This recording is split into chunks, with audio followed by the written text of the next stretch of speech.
Gusto mo bang gumawa ng educational content pero gusto mong maging maingat pagdating sa copyright infringement? Then this video is for you. That's what we're going to talk about today.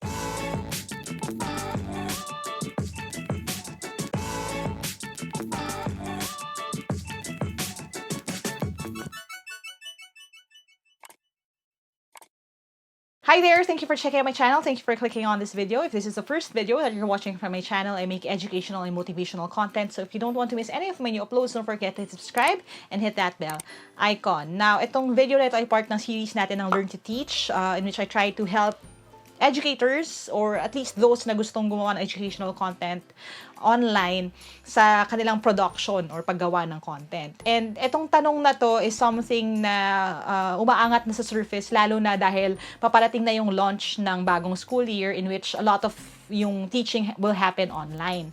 Now, etong buong video na to ay based sa aking sariling opinion, aking research sa mga kaibigan ko na lawyers who I consulted, at dun din sa kung paano ko ginagawa yung sarili kong content. Okay? So, I hope you take this with a grain of salt.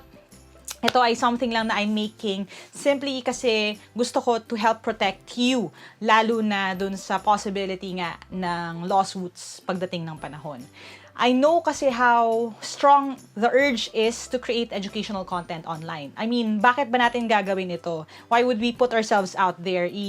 Ilalantad natin yung mukha natin, yung boses natin, how much time yung kailangan nating spend para gumawa ng isang video. Kung hindi naman din strong sa atin yung commitment to help students or learners na ma-acquire yung knowledge or skill that we're teaching them. Alam ko na gusto nating tumulong, and yun yung motivation natin kaya tayo gumagawa. However, I need to also talk to you about how you can protect yourself. When I was younger, one of my friends asked me, sabi niya sa akin, "Ate, ano bang mas maganda?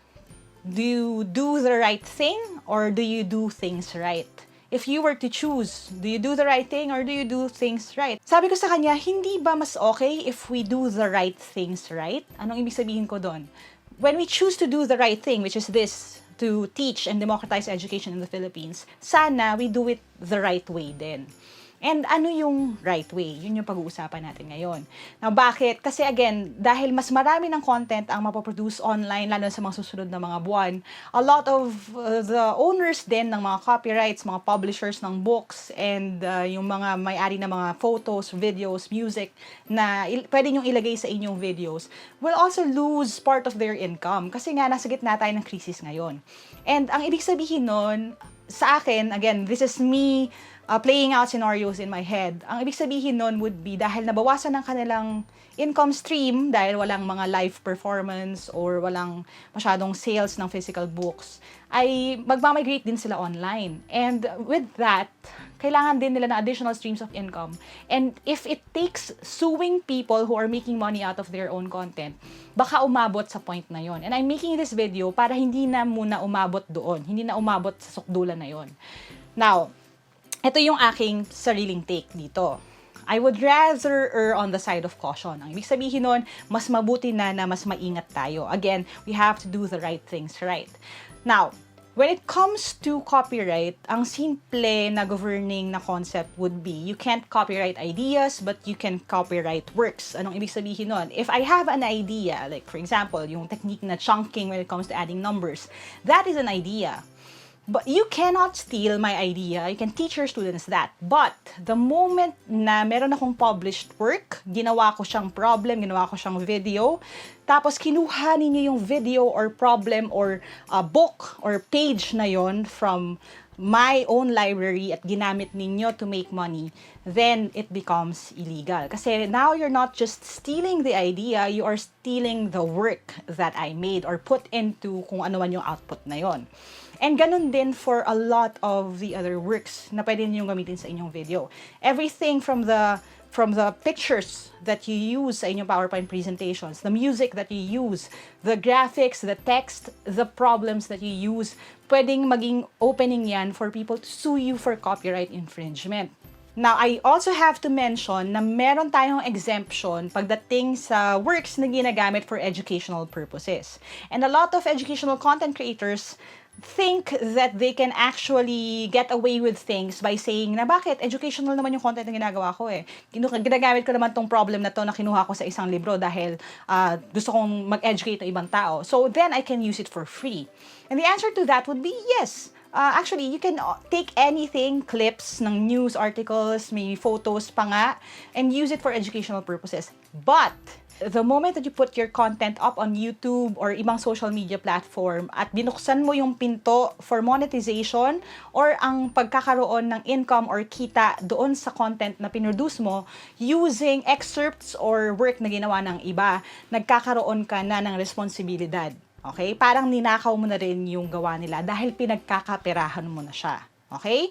Now, why am I saying this? Kasi I know how hard it is to find an additional stream of income kung gumagawa ka ng educational content. I know na hindi ganun kalaki ang AdSense revenue.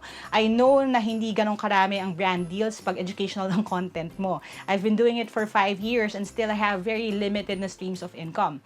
But let's not be tempted to steal content na ginawa ng iba for us to grow our channel kasi we have to do things the right way. Again, as educators, we have yung responsibilidad not just to educate the mind but also educate the heart and the soul of our learners. And if we don't follow the rules, tayo pa lang, hindi na tayo mabuting example or role model sa kanila. That is why I personally make my own content. Kahit yung mga pictures that I use, remember yung lesson natin on how to animate a PowerPoint presentation para ma-fake mo siya into an animated video. I made my own song. I make my own questions when I have problems na sinasample problem ko sa mga YouTube videos ko. I do all of that. I know it's extra work, but I do that para kapag minonetize ko yung videos ko or inopen ko siya for possible brand sponsorships, hindi ako nagigilty kasi ako yung sumulat nung buong presentation na yon ng lahat ng questions na nandun. So, ano yung maipapayo ko sa inyo?